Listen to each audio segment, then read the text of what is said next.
Welcome, welcome. Welcome to another edition of the Bold Conservative Show. Today we're going to be talking about the shooting in Odessa, Texas, and how the Democrats have jumped on this to push their political ideology, to push their narrative, the gun grab. Buckle up your seatbelts. This is the Bold Conservative Show.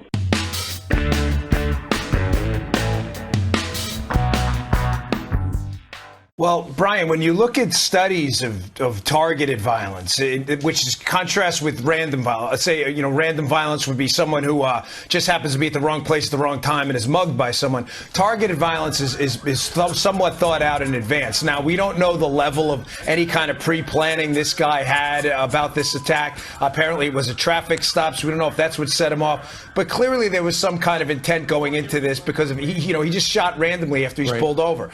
But in those cases of targeted violence, there are always red flags in advance. The majority of those cases, a lot of these people gave off warning signs. Some of them very, very simple. Yeah. I mean, in some of the school shootings, which have similar type of profiles, they actually told people what they were going to do in advance. And it just goes to show you that, really you need a heightened sense of awareness sometimes, and you need to be willing to make that call to either the loved ones or law enforcement if you hear something like that. That's right. And reportedly, there's one story out there that the guy may have failed a background check. But at the same time, there's another story out there, Dan Bongino, about how this guy, the shooter, apparently was on the roof of his house shooting at things around the neighborhood. Animals. Neighbor lady called the police and said, look, you got to go. The police could not find him because he didn't show up on their GPS. Yeah, and unfortunately, Steve, we hear these stories all too often, whether it was Parkland or others, where the warning signs we had just discussed just seconds ago were either missed or were just not followed up on. Right. We hear stories also about, computer errors, things like the NICS system where you're supposed to be a prohibited possessor and the information isn't put in. We saw that, I believe, in South Carolina and in the Sutherland Springs incident as well. It's our job when we design these laws to protect the Second Amendment, but to keep criminals from firearms. But you have to follow through. There has to be some follow through on that. And in some cases, sadly, some of these signs are missed. Yeah, we heard there was a misdemeanor in his background. I don't know if that would be enough to fail a background check. Yeah, I'm not sure if I saw that as well. I'm not sure if he was a prohibited possessor on that, but it appears based on the criminal record that may have been the case. That gunman, I was reading a lot of stories about this, was apparently heading into this crowded, popular movie theater, and police were able to apprehend him and kill him before he did that. So possibly saving a lot of lives there. So those are our heroes this morning. So Dan had some really interesting points, and I'd like to touch base on what I know.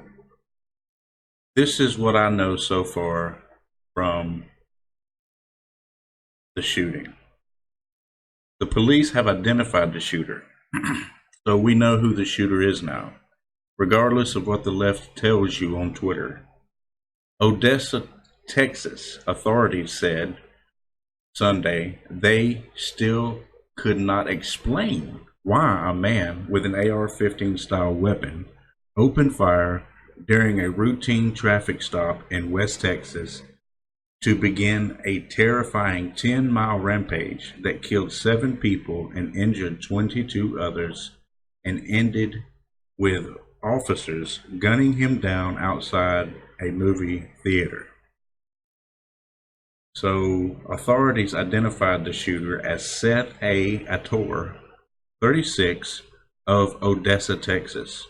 Online court records show Atar was arrested in 2001 for a misdemeanor offense that would not have prevented him from legally purchasing firearms in Texas, although authorities have not said where Atar got his weapon. Ator acted alone, and federal investigators believe the shooter had no ties to any domestic or international terrorist group. FBI Special Agent Christopher Combs said, authorities said those killed were between the ages of 15 and 57 years old. but they did not immediately provide a list of names.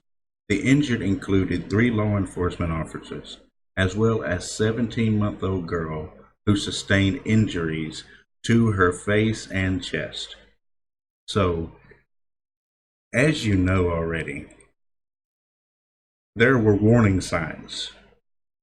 As Dan Bongino pointed out, there are reports of this guy using his gun on the roof of his house, killing animals and shooting it at people and pedestrians going by.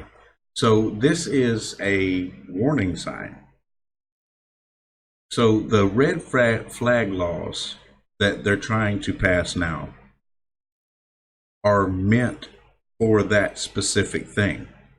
However, you know just as well as I do that the left are going to use these laws to turn people in for investigation that don't need to be turned in, just so they can get their guns. You mess with me, and I'll call the law and tell them you have guns, and tell them you don't need guns, and they need to investigate you. That's what the red flag laws are going to do, and that's what the left are going to use these laws for. You know it just as well as I do. But first, before we get started, I want to mention one of our sponsors, the original Patriot Survival Company. My Patriot Supply was founded by people with a passion for self-sufficiency and food independence. My Patriot Supply not only understands the drive to practice emergency preparedness, they are active participants in the survivalist lifestyle. They believe that freedom, true freedom, comes from attaining a certain level of self-reliance. My Patriot Supply prepares you for any type of emergency. I ordered several of their kits just to try them out. The food tastes great, and the cooking vessels are grade A, top-of-the-line accessories. They sell everything from supplies of food, cookware, and battery packs and charging systems. You never know when tragedy will strike, so being prepared when it does is priority number one. Their food packs are great tasting and have a 25-year shelf life. Most of their packs will last a family 3 months or more. So don't hesitate to make one of the most important decisions of your life. Prepare now. Order your survival kits from My Patriot Supply now. The link will be in the description below.